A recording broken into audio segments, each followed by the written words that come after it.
Good morning बच्चों, मैं doctor Sunita Nandal कक्षा 10वीं के लिए आज लेकर आई हूँ तुलसीदास द्वारा रचित राम लक्ष्मण परशुराम संवाद। जैसा कि हाल ही में आपने रामायण देखी होगी और काफ़ी नॉलेज मिला होगा आपसे, और उसी से रिलेटेड ये टॉपिक है, बहुत ही इम्पोर्टेंट है। पढ़ने में थोड़ा सा मुश्किल लगेगा लेकिन इससे आसान कोई भी नहीं है। देखना एक बार। नाथ संबोधनु बंज निहारा, होई केहू एक दास तुम्हारा। इसमें वर्णन कहाँ का है? जब सीता जी का स्वयंवर रचा गया था तो उस समय दूर दूर से बहुत सारे राजा आए हुए थे और श्री राम लक्ष्मण भी पहुँचे हुए थे मुनियों ऋषि मुनियों के साथ। तो किसी से भी वो धनुष नहीं टूट पाया, तो श्री राम ने शिव धनुष को तोड़ दिया। शर्त वही थी स्वयंवर की कि जो इस शिव धनुष को तोड़ देगा उसी को के गले में सीता वरमाला डालेगी। तो इसमें बताया कि उस नाथ संबोधनु भंजन निहारा, जैसे ही वो धनुष टूटा तो परशुराम जी क्रोधित होकर के दौड़े आए, क्रोध की मुद्रा में आकर के पूछने लगे कि ये शिव धनुष किसने तोड़ा है। तो श्री राम उत्तर देते हुए कहते हैं, नाथ संबोधनु भंज निहारा, हे नाथ संबोधनु शिव जी के धनुष को, भंज निहारा तोड़ने वाला, हे नाथ शिव जी के धनुष को तोड़ने वाला, होई केहू एक दास तुम्हारा, होई केहू एक दास तुम्हारा, आपका ही कोई एक दास होगा।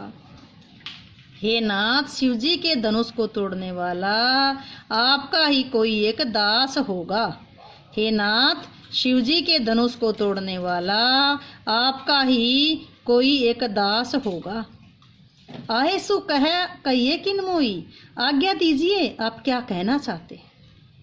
हे प्रभु आज्ञा दीजिए आप क्या कहना चाहते हैं। सुनी रिसाई बोले मुनि कोई, सुनी सुन करके रिसाई गुस्से में, बोले मुनि, मुनि बोले कोई, छोई कोई मिन छोई, छोई मिन गुस्से में। क्रोधित मुनि और भी गुस्से में भर करके बोले। श्री राम ने कहा कि आज्ञा दीजिए आप क्या कहना चाहते हैं। राम की बात सुन करके क्रोधित मुनि और भी गुस्से में होकर के बोले। फिर देखिए, हे नाथ शिव जी के धनुष को तोड़ने वाला, आपका ही कोई एक दास होगा। आज्ञा दीजिए आप मुझे क्या कहना चाहते हैं। श्री राम की बात सुन करके क्रोधित मुनि और भी गुस्से में भर करके बोले। सुनी सुन करके, क्या सुन करके? राम की बात सुन करके क्रोधित मुनि और भी गुस्से में भर करके बोले। क्या बोले? सेवकु सो जो करे सेवकाई, सेवक वो होता है जो सेवा करता है। सेवकु सो जो करे सेवकाई, सेवक वो होता है जो सेवा करता है। अरी करनी करी करिए लड़ाई, अरी करनी, अरी दुश्मनी करनी करनी पड़ती है, करिए लड़ाई, लड़ाई करने वाले के साथ तो दुश्मनी करनी पड़ती है, अर्थात शत्रुता करने वाले के साथ तो लड़ाई ही करनी पड़ती है। सेवक वो होता है जो सेवा करता है, दुश्मनी करने वाले के साथ तो लड़ाई करनी पड़ती है। सेवक वो होता है जो सेवा करता है, दुश्मनी करने वाले के साथ तो लड़ाई करनी पड़ती है। फिर देखिए, हे नाथ शिव जी के धनुष को तोड़ने वाला, आपका ही कोई एक दास होगा। आज्ञा दीजिए आप क्या कहना चाहते हैं। राम की बात सुन करके क्रोधित मुनि और भी गुस्से में भर करके बोले। सेवक वो होता है जो सेवा करता है, दुश्मनी करने वाले के साथ तो लड़ाई करनी चाहिए। सुनहो राम जय शिव धनु तोरा, सहस बाहु समसो रिपु मोरा। सुनहो राम, अरे राम सुन ले, जय शिव धनु तोरा, जिसने शिव जी के धनुष को तोड़ा है। परशुराम जी कहते हैं कि हे राम सुन ले, जिसने शिव जी के धनुष को तोड़ा है। सहस्र बाहु सम सो रिपु मेरा, वो सहस्र बाहु सम का मतलब के समान, सो रिपु मोरा वो सहस्र बाहु के समान मेरा, मोरा मेरा रिपु में दुश्मन, वो सहस्र बाहु के समान मेरा दुश्मन होगा। हे राम सुन ले, जिसने शिव धनुष को तोड़ा है वो सहस्र बाहु के समान मेरा दुश्मन होगा। हे नाथ शिव जी के धनुष को तोड़ने वाला, आपका ही कोई दास होगा, आपका ही कोई एक दास होगा। आज्ञा दीजिए आप क्या कहना चाहते हैं। क्रोधित मुनि गुस्से में भर करके बोले। सेवक वो होता है जो सेवा करता है, दुश्मनी करने वाले के साथ तो लड़ाई करनी चाहिए। हे राम सुनो, जिसने शिव धनुष को तोड़ा है वो सहस्र बाहु के समान मेरा दुश्मन है। आगे देखिए, सो भी लगाओ बिहाई समाजा, न ते मारे जे सब राजा। सो भी लगाओ वो अलग आ जाए, बिहाई समाज को छोड़ करके अलग आ जाए, बाहर आ जाए सभा से, न तो मारे जाए सब राजा, ना तो उसके साथ बाकी राजा भी मारे जाएंगे। वो इस सभा को छोड़ करके बाहर आ जाए, अलग हो जाए, ना तो उसके साथ बाकी राजा भी मारे जाएंगे। सोने मोने वचन लखन मुस्कुराने, मुनि की बात सुन करके लक्ष्मण जी मुस्कुराए। मुनि की बात सुन, कौन से मुनि की? परशुराम की बात सुन करके लक्ष्मण जी मुस्कुराए। बोले परशु धरियो माने, और परशुराम का अपमान करने के उद्देश्य से बोले, कहने लगे। मुनि की बात सुन करके लक्ष्मण जी मुस्कुराए और परशुराम का अपमान करने के उद्देश्य से कहने लगे। आगे कहेंगे, फिर देखिए, हे नाथ शिव जी के धनुष को तोड़ने वाला आपका ही कोई दास होगा, आज्ञा दीजिए आप क्या कहना चाहते हैं। क्रोधित मुनि और भी गुस्से में भर करके बोले, सेवक वो होता है जो सेवा करता है, दुश्मनी करने वाले के साथ तो लड़ाई करनी चाहिए। हे राम सुनो, जिसने शिव जी के धनुष को तोड़ा है वो सहस्र बाहु के समान मेरा दुश्मन है। वो इस समाज को छोड़ करके अलग आ जाए, ना तो उसके साथ बाकी राजा भी मारे जाएंगे। मुनि के वचन सुन करके लक्ष्मण जी मुस्कुराए और परशुराम का अपमान करने के उद्देश्य से बोले, बहु धनुई तोरी लरिकाई, कबू न सिर से किन्नी गोसाई। हे गोसाई, हे स्वामी, बहुधनी बहुत सी धनुई धनुषियाँ, छोटी छोटी धनुषियाँ तोड़ी थी। लड़िकाई लड़कपन का मतलब बचपन में, हमने बचपन में बहुत सी धनुषियाँ तोड़ी थी। कब उन्हें सिर से किन्नी गोसाई, तब तो आपने कभी इतना गुस्सा नहीं किया। हे गोसाई, हे स्वामी, कभी कभी भी नहीं असी ऐसा रिस गुस्सा की नहीं किया, तब तो आपने ऐसा गुस्सा कभी भी नहीं किया। हमने बचपन में ऐसी बहुत सी धनुषियाँ तोड़ी थी।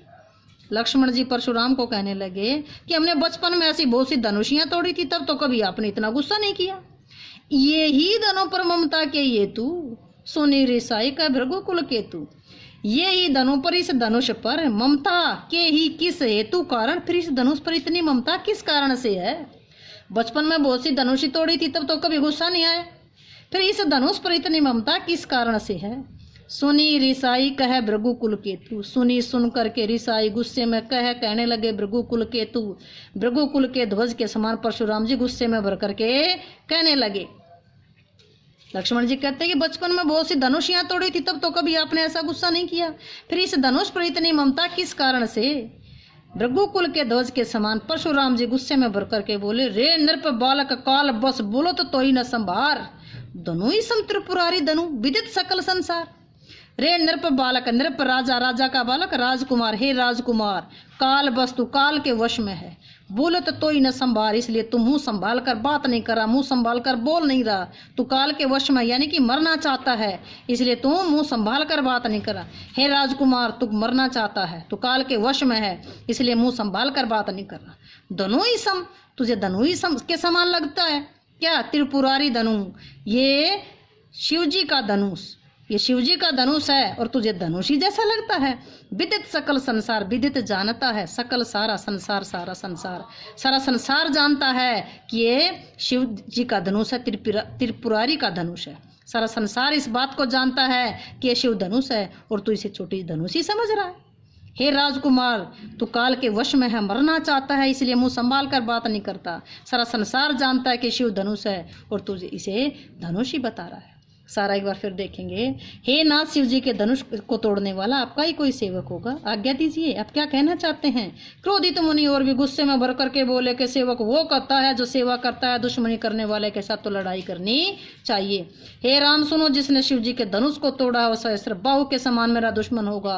वही सभा को छोड़ करके अलग आ जाए, ना तो उसके साथ बाकी राजा भी मारे जाएंगे।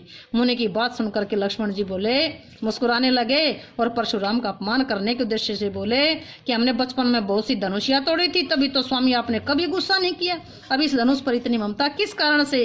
क्रोधित मुनि, भृगुकुल के ध्वज के समान क्रोधित मुनि लक्ष्मण की बात सुन करके क्रोधित होकर बोले कि हे राजकुमार, तू काल के वश में है, इसलिए मुंह संभाल कर बात नहीं कर रहा। ये सारा संसार जानता है कि शिव धनुष है और तुझे इसे धनुष ही बता रहा है।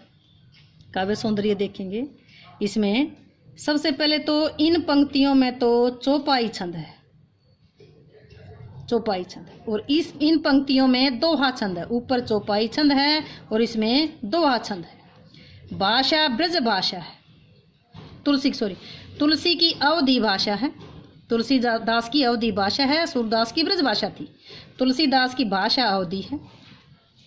शैली इसमें वर्णनात्मक आई है, छंद इसमें चौपाई है, ये दोहा है। अलंकार जगह जगह आए हैं, कहा कहिए किन में अनुप्रास आया है।